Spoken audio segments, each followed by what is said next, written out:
Olá pessoal, sejam bem-vindos a mais uma videoaula do programa Prévios para cálculo previdenciário.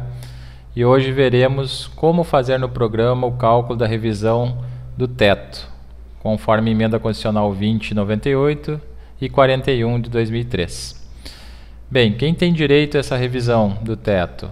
São todos os benefícios que foram concedidos antes de dezembro de 2003 e que ficaram limitados ao teto, ou seja, o salário de benefício ficou limitado ao teto.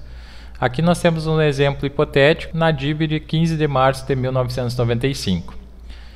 Na parte do tempo de contribuição, nós não estamos contestando o tempo, portanto, o tempo aqui nós lançamos o tempo que o segurado tinha, 35 anos.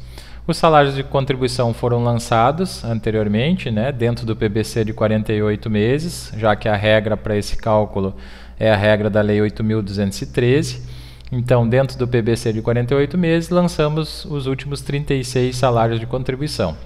As opções da parte 5 nós não alteramos em nada. E na parte 6, que localiza-se a opção específica para o reajuste dessa revisão do teto.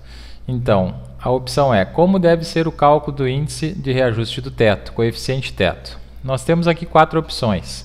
As duas primeiras, elas servem principalmente para reajustar apenas o primeiro reajuste, ou seja, a diferença que ultrapassou o teto somente será aplicada no primeiro reajuste do benefício, seja essa diferença baseada pela média dos salários de contribuição ou a diferença baseada pelo salário de benefício gerado.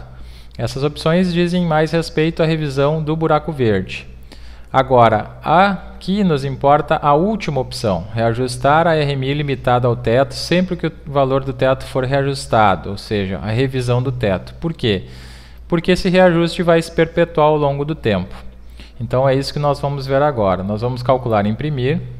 Vamos verificar primeiro o cálculo da RMI pelas regras anteriores a 16 de 12 de 98, ou seja, pelas regras da Lei 8.213, antes da publicação da emenda constitucional.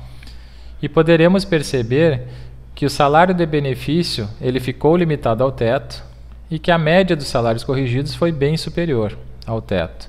Então esse já é o indicativo que cabe à aplicação dessa revisão. E aí, no relatório da evolução da RMI, nós poderemos perceber justamente a aplicação dessa revisão. Esse relatório, ao escolher aquela opção da revisão do teto, ele vai apresentar uma coluna chamada RMI corrigida e vai apresentar uma outra coluna chamada RMI corrigida sem limitar ao teto. Ao longo do tempo, ele vai manter o reajuste em ambas as colunas, verificando sempre o teto daquele respectivo mês. Então nós temos que, no início desse benefício, como ficou limitado ao teto, pegando aqui a partir de abril, porque o primeiro mês ficou proporcional ao número de dias de aposentado, ficou limitado ao teto de 582,86. Já a coluna sem limitar ao teto, 836,69.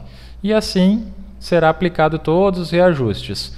Quando chegar em dezembro de 1998, nós temos o que nós chamamos de reajuste artificial do teto, que foi justamente a emenda 20, a emenda constitucional 20, que reajustou o teto de 1.081,50 para 1.200. Nesse caso, o segurado pode-se perceber aqui na coluna sem limitar ao teto que ele possuía direito a esse reajuste.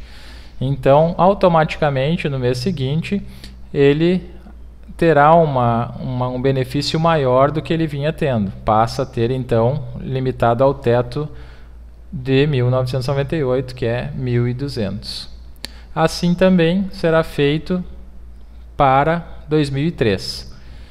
Então, em dezembro de 2003, houve o reajuste do teto de 1.869,34 para 2.400, o que também fez com que essa RMI que não estava sendo limitada ao teto, esse benefício que não estava sendo limitado ao teto, fosse elevado para o mês seguinte. Então, assim, nós temos a aplicação desses reajustes, justamente em 2003 e também em 1998, ok?